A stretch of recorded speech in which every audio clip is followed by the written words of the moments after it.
Hello, Palm Springs Point of View viewers, and to all of our international viewers who are currently in town, we love when you say hello to us. Isn't the entire globe here in Palm Springs right now, I think Conrad? so. High season. There's lots of stuff going on in between our outstanding, enormous rain and wind experience and cold that we've had here. And blowing in and out of town here and there. It's amazing. And then the next day, sunshine, right? Yeah.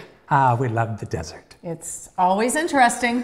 There are a lot of things to talk about. Let me tell you some of the stuff we're going to be bringing to you today. We're going to be talking about the Amdocs Film Festival. We're going to be talking about Fashion Week, which is always a lot of fun. We're also going to be talking about the Palm Desert Food and Wine Festival that went on. And then the Aluminaire House also opened here at the Palm Springs Art Museum. Lots happening, right, Claudia? Oh boy, yes. Okay, here we go. Well, the American Documentary Film Festival is a big event here in Palm Springs. Annual event. Annual event. And Conrad, you got to go this year. You talked with the founder. That's right. With a filmmaker, very interesting. Great. And there was a surprise guest. That's right. Let's take a look. It was very interesting. Palm Springs Point of View is excited to be here once again at the Palm Springs Cultural Center for the 13th Annual American Documentary and Animation Film Festival here on opening night. Joining me is the founder and the director, Teddy Gura. I know that there are a variety of films that are going to be here. How many are this year, and where are they coming from? Different places or just local? No, from probably at least 60 different countries, over 200 films. So, and a lot of the filmmakers, over 200 filmmakers are attending as well. And so that must mean that you have a village of people that are helping you make this machine go all week long. Tell us about some of the volunteers or groups that are helping you out. We have our wonderful core of volunteers. Many of them have been with us for 13 years, and then we've got a new group of volunteers. So a lot of those in our demographic are mature or senior. And then we've got about 20 volunteers from Palm Springs Unified School District this year. Tonight is, of course, opening night, and there is going to be a special film. Tell us about that, how this came to be the opening night film, and tell us about the special guest coming tonight. Well, the special guest that we're honoring with our Seeing the Bigger Picture Award is Sean Penn, and we're featuring his work called Superpower. And Superpower is an expose of what happened when Sean originally went to Ukraine to interview the new president, Volodymyr Zelensky, and the day that their interview was scheduled, Russia attacked. So Sean and his team were there. Right there. Thank you for joining us here. Thank you for putting this on. It's every year we're here for the film festival. This is the 13th annual. We'll see you here. Terrific. Thank you very much. Hope to see you all. So we talked a little earlier with Teddy about the variety of folks who help make this event be an event. And I want to let you know that I happen to be one of the individuals that gets to house one of the filmmakers at their house for the week. And in exchange, we get to meet interesting individuals and we get access to all the movies. So joining me now is my guest, filmmaker Azad Azizian. How's that? Did I get close? Yes, that was great. Good. Thank you. So tell us the name of your film. So my film's name is Kirk the Blacksmith. How did this story come about? So I'm Kurdish originally, and in Kurdistan we respect blacksmith artists very much. We always think of them as like revolutionists, as progressive people, and we have one of them actually in like a very old story that this blacksmith artist actually became this person who organized this movement of people and really changing the society. So I was looking for a blacksmith artist in Santa Cruz to make a film about because I've always thought about that person in my culture, and suddenly I found this blacksmith artist who's actually an environmentalist and who is fighting for sharks and protesting against shark finning. So I was like, yes, that is the person that I was looking for. Somehow it came together. Yes, and that's how the film started. And speaking of film, I want to make sure that our audience knows that you were part of this year's Golden Globe award-winning TV or streaming series called The Beef. Right? That's correct. Yes, I was a production assistant. And what was that experience like? It's always great. You know, it's different experience than working on an independent set versus a Hollywood set. So, I mean, I gain experience in both ways, basically. Working with 300 people on set is really different, but it really gave me a lot of good experiences to work on my own project. There's a saying in Hollywood entertainment industry, you're only as good as your next film. And so do you already have something in the making? I do, actually. I'm editing one, which is a musical documentary. So that's a very interesting experience for me as well. I'm like, how could you make musical documentaries or horror documentaries? So thinking about genre and documentary. Wow. And have those two been done before? Some very rare cases, really. It's not like, it's a very new way of looking at documentary and what does truth mean now in this time of the world and this moment in the history of cinema. Congratulations to you, and welcome to Appreciate Palm that. Springs. Thank you. I am truly a lover of great documentaries, and what an amazing event this was. And it's documentaries and animation. Animation, Yes. too. Okay, well, Conrad, what was it like having one of the filmmakers actually as a guest at your house? Well, it's terrific having a filmmaker in your house because you really get to hear and see how they started the films and why they did them. But the guy that I had with us is actually from Kurdistan.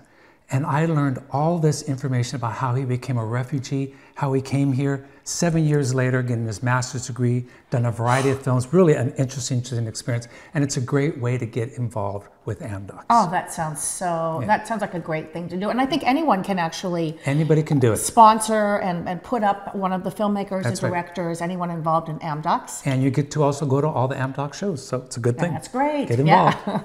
Who doesn't love fashion? I don't know anybody who doesn't love fashion. And Strike a pose. That's right. And this past week, Fashion Week was here, and Claudia, you attended. What did you see?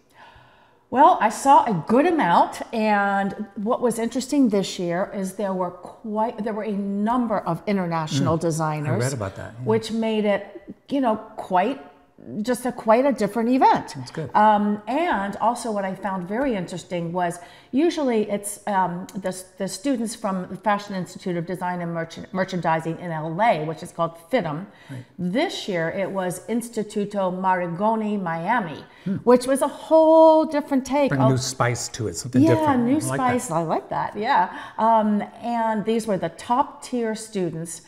And a lot of their looks were kind of reflected like the 80s and the 90s, Thierry Mugler and high-low paneling, especially the menswear. Really cool. Which is very rare because we don't get to see a lot of menswear in this fashion there shows. were some really, really interesting androgynous looks. Should have gone.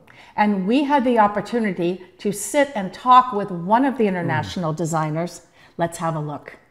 I am here with Dutch designer Leon Klossenbos, with his collection Leon, which premiered here at Fashion Week El Paseo, right? Was the first time ever in the United States. So it was very excited for us to have this opportunity to actually show the seduction and the sensuality of what we do in Amsterdam. It was a beautiful show. We're going to show you a little piece, but we also want to talk with you as a designer about your inspiration and your concept for your collection. Well, I'm always inspired by seduction, by sensuality, not just for women but also for men, and that sensuality. I wanted to bring that into the show itself, not just like the clothes, but also the experience around it, and it's that people would feel the sensual. Well, it was called a sensual rhapsody, and there was a reason for it, and my goal was let people feel that experience. Well, and I think you achieved that. I know you achieved that because the clothes were fluid and beautiful, men and women. I think it was beautifully orchestrated. The music was very, very beautiful. And are you happy with your first time in we didn't this know country? We didn't know what to expect. Well, I've been here before, but Fashion Week is a different thing. But for me, it was the most important thing that people felt the craftsmanship, that people felt the fabric, and even for the models, it was just like, I don't want you to be zombie, just like look and quick on the runway and off, but be an actress, give that little bit of Hollywood vibe, and to one of the girls I said, imagine you're like a very expensive bottle of perfume that and that no one can afford, but like how do you feel? So you're like, ooh, that would have right? Right? Yes. So Leon, did you make some particular styles of clothing for this event at El Paseo? Oh yeah, that's because we were coming here. It was imperative for me that there were some clothes that were premiering here in the desert for the first time. So the white feather jacket, can I get it? So this piece it looks heavy, but it's not. It's very light. Oh no. So this is all sequined and embroidered, etc., etc. It's very intricate. It took 3 people 2 months to make. And this one was done in cooperation with an artist, Nicola Atkinson. This is a kaftan. This is like actually a life-size painting. This is part of like one of the last pieces in the show. This is all embroidered with feathers. Oh, this is beautiful. So you'll see it in the show. So Leon, hopefully you'll be back here to show your designs in 2025 at Fashion Week El Paseo. I'm up for it. Thank you.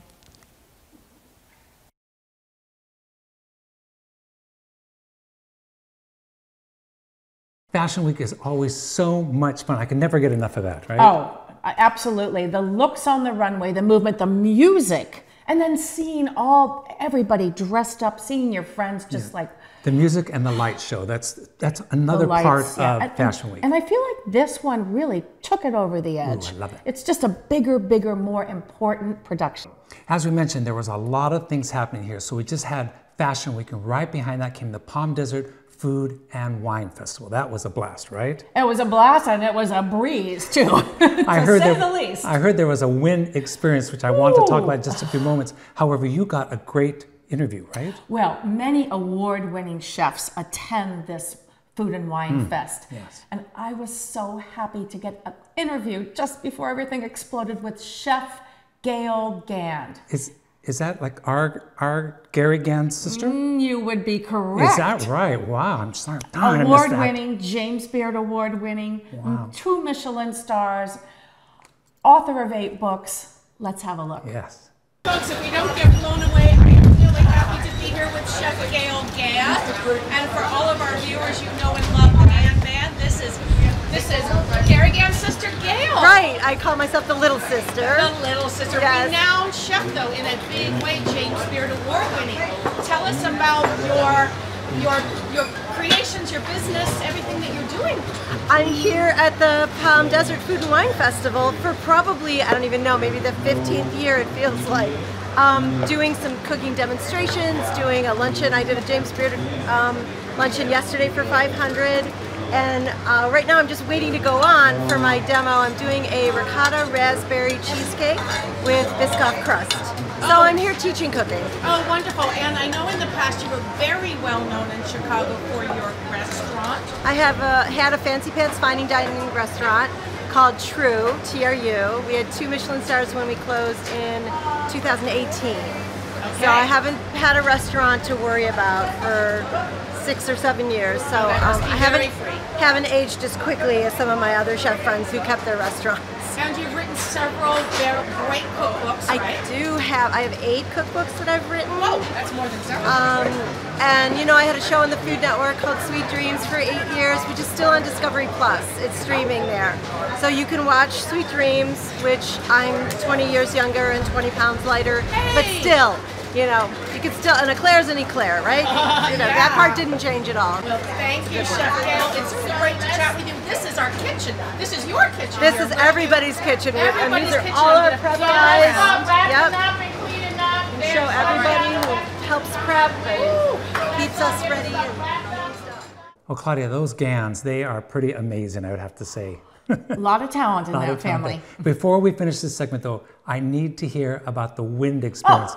What happened there? Well, we just finished chatting with Chef Gail Gand, and she was going to do her cooking demo, of which I was so excited. Whew, tents were blowing, flying.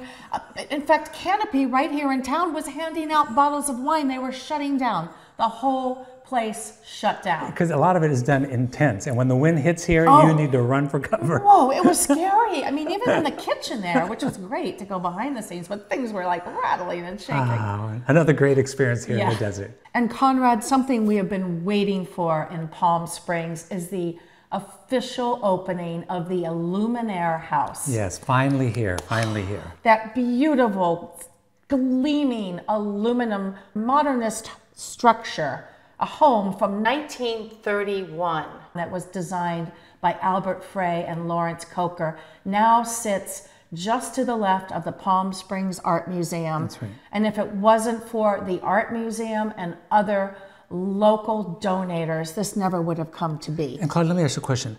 We can see it from the street. You went to the opening. Were you able to go around? You were able to go inside at all? Well, it has a gate around it, so they opened the gate, and I believe, I think that will be open for like a so park, you can get close kind enough. of like a park. But yes, but you cannot go inside. you cannot correct? go inside. Okay, but hey, worth a look. Worth a look. Hey, we're just glad that it's inside. finally here, and it's fine. It's been in the truck for a couple of years now. Glad it's finally up. And it hasn't been put back together, reconstructed since 1931, when it was at the Museum of Modern Art in New York. Love it, love it, love it. Glad that it's here. Yes, exactly. Thank you, Palm Springs Art Museum. And speaking of kind of some history, this past week I was over at the Rancho Mirage Library to help celebrate their 50th anniversary here in the desert. Can you believe that? 50 Rancho years. Mirage is really going all out this They year. Isn't that great? They had a party this past week. Leanna and the free agents were the musicians there, which was a lot of fun. But let me tell you something that the city is doing for the residents.